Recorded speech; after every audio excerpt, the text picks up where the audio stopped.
Good morning student. पिछले video में हमने राजनीति विज्ञान के व्यवहारवादी उपागम के मूल सिद्धांतों या विशेषताओं के बारे में अध्ययन किया था।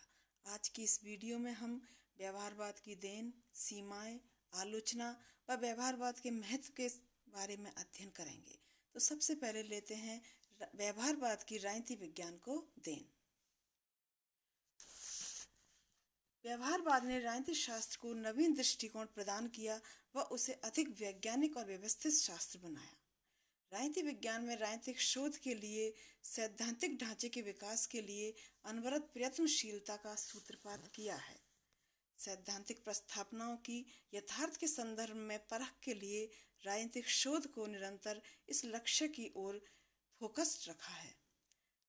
नवीन और परिष्कृत प्रविधियों और नई नई तकनीकों और यांत्रिकी उपकरणों का राजनीतिक अध्ययनों में व्यापक प्रयोग करने की प्रवृत्ति का प्रचलन किया है। अंतःशास्त्रीय दृष्टिकोण या अंतःशास्त्रीय उपागम, जिसमें अर्थशास्त्र, मनोविज्ञान, प्राणीशास्त्र, मानवशास्त्र और सबसे अधिक समाजशास्त्र से सीख व समझ लेने को प्रोत्साहित किया। एक पूर्णतया नवीन राजनीतिक पारिभाषिक शब्दावली का विकास किया, जिससे राजनीतिक अध्ययनों का अंतःशास्त्रीय बिंब या फोकस संभव हो सका है। आधुनिक राजनीतिक शास्त्र का आधार वस्तुतः व्यवहारवाद ही बन गया है। अतः व्यवहारवाद का इस पर न केवल प्रभाव है, वरन व्यवहारवाद ने इसको नए उद्देश्य और विशेषताएं भी प्रदान की हैं। किंतु यहाँ हमें यह नहीं भूलना है कि व्यवहारवाद राजनीति विज्ञान के लिए वह सब नहीं कर सका है जो इसके प्रारंभिक प्रतिपादक और विशेषकर ईस्टन चाहते थे। यह सही है कि व्यवहारवाद ने राजनीतिक शास्त्रियों के दृष्टिकोण को व्यापक बनाया, उन्हें अंतः अनुशासनात्मक दृष्टिकोण प्रदान किया तथा राजनीति को एकता और आधुनिकता प्रदान की। किंतु यह सभी कुछ उसे कुछ सीमाओं में रहकर ही करना पड़ा। अतः हम व्यवहारवाद की उन सीमाओं का विवेचन करेंगे जिनसे व्यवहारवाद काफी कुछ बंद कर रह गया। व्यवहारवाद की सीमाएं या लिमिटेशंस। व्यवहारवाद की पहली सीमा है मूल्य निरपेक्षता की सीमा। व्यवहारवादी मूल्य निरपेक्षता की जिद करते हैं, जबकि यह पूर्ण रूपेण संभव नहीं है। राजनीतिक शोध में विषय का चुनाव ही उसके मूल्यों, हितों और जिज्ञासाओं को प्रभावित करता है। अनुसंधानकर्ता के व्यक्तिगत मूल्य कहीं ना कहीं उसके निष्कर्षों को प्रभावित करते ही हैं।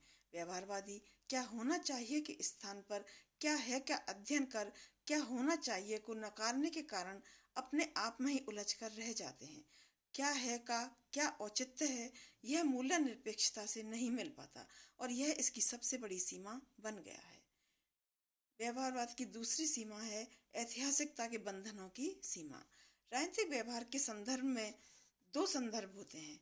राजनीतिक व्यवहार के दो संदर्भ होते हैं, एक तो वर्तमान का संदर्भ और दूसरा अतीत का संदर्भ।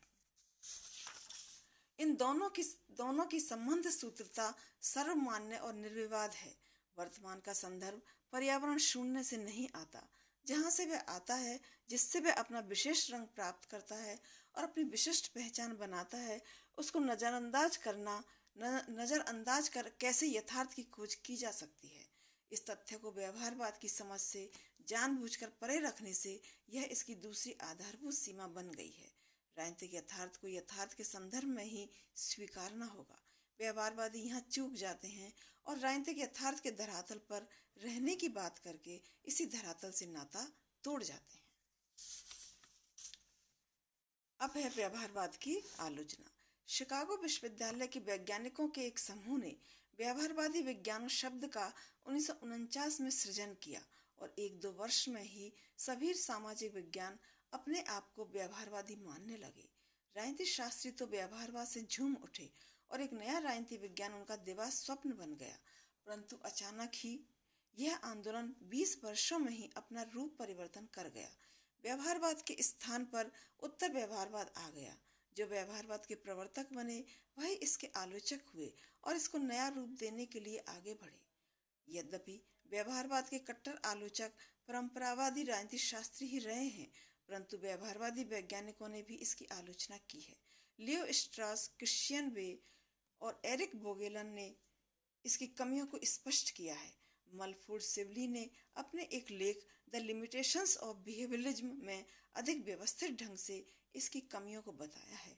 लियो स्ट्रॉस ने कहा है कि कुछ वस्तुएं ऐसी हैं जिन्हें माइक्रोस्कोप के माध्यम से ही देखा जा सकता है, परंतु बहुत सी ऐसी वस्तुएं भी होती हैं जिन्हें केवल आंखों द्वारा देखना ठीक रहता है। व्यवहारवादी विश्लेषण में श्रेष्ठतम विधियों व परिशुद्ध तकनीकों का सहारा लिया जाता है, पर उसे आंखों द्वारा देखना गवारा नहीं।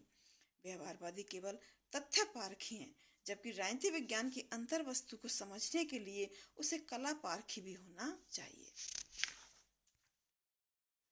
व्यवहारवाद की आधारभूत कमी की ओर ध्यान दिलाते हुए मलफोर्ड सिबली कहते हैं कि यद्यपि व्यवहारवादी विज्ञान हमें राजनीतिक यथार्थता के विशाल विश्व से दूर शुद्ध वैज्ञानिक परिकल्पनाओं में ले जाता है जो महत्वपूर्ण है, परंतु फिर भी राजनीति का अध्ययन केवल इसी आधार पर नहीं करना है कि व्यक्ति का व्यवहार निर्दिष्ट परिस्थितियों में क्या हो सकता है, परंतु इस आधार पर भी करना है कि वह आज क्या है, कल क्या था, भविष्य में क्या होगा और कैसा होना चाहिए। तो हमारा काम केवल व्यवहारवाद से नहीं चलेगा। इस विवेचन के आधार पर हम आलोचनाओं को बिंदुवार इस प्रकार दे सकते हैं। राजनीतिक यथार्थ की अपनी विशेषताएं होती हैं, जिनमें समानताएं और नियमितताएं खोजना अत्यधिक दुष्कर है। राजनीति की सार वस्तु को व्यवहारवादी दृष्टिकोण से सत्यापित करना असंभव सा ही है। मूल्य निरपेक्षता व्यवहारवादी अत्यता और अध्ययन वस्तु के संबंध में अपृथकनीय ही है। राजनीति विज्ञान प्राकृतिक विज्ञान जैसी वैज्ञानिकता से परे ही रह सकता है। उन जैसा व्यवहारवादी चाहते हैं तब तक नहीं हो सकता जब तक इसकी अध्ययन वस्तु सजीव व चंचल मानव है। राजनीति का ज्ञान की वर्तमान सीमाओं में समन्वयात्मक या समग्रवादी आनुभविक सिद्धांत निर्माण दुस्साध्य ही लगता है। व्यवहारवादियों की वैज्ञानिक पद्धति का राजनीतिक संदर्भ में परम प्रयोग संभव नहीं है। इसकी भी मर्यादाएं और सीमाएं हैं। व्यवहारवादी वैज्ञानिकता की जिद में कल्पना लोक में पहुंच जाते हैं और राजनीतिक यथार्थ से नाता टूटने लगता है। सूक्ष्म अध्ययन करके उसके निष्कर्षों को बृहद इकाइयों या बड़ी इकाइयों पर लागू करने का प्रयास तर्कपूर्ण और वैज्ञानिक नहीं है। व्यवहारवाद का महत्व। व्यवहारवाद राजनीति शास्त्र के लिए एक ऐसा आंदोलन रहा है जिसने इस शास्त्र को उस समय प्राणवायु दी जब उसे इसकी सबसे अधिक आवश्यकता थी। सभी सामाजिक विज्ञानों में इसकी सराहना हुई और यही बात राजनीति विज्ञान में भी इसके महत्व के बारे में लागू होती है। व्यवहारवाद की आलोचना हुई, उसमें संशोधन परिवर्तन किए गए, परंतु व्यवहारवाद का परित्याग नहीं किया गया। यह तथ्य इसके महत्व की सबसे प्रभाव पुष्टि है। यही कारण है कि 1950 के बाद राजनीति विज्ञान को व्यवहारवादी राजनीति विज्ञान का नाम तक दे दिया गया। व्यवहारवाद ने राजनीति शास्त्र को वैज्ञानिक अध्ययन ही नहीं बनाया, वरन उसे अंतःशास्त्रीय दृष्टिकोण से युक्त कर यथार्थवादी विश्लेषण के मार्ग पर आगे बढ़ाया। उसे अपनी पहचान दी और बदली हुई परिस्थितियों में उसे संगतता युक्त या रिलेवेंट रखा।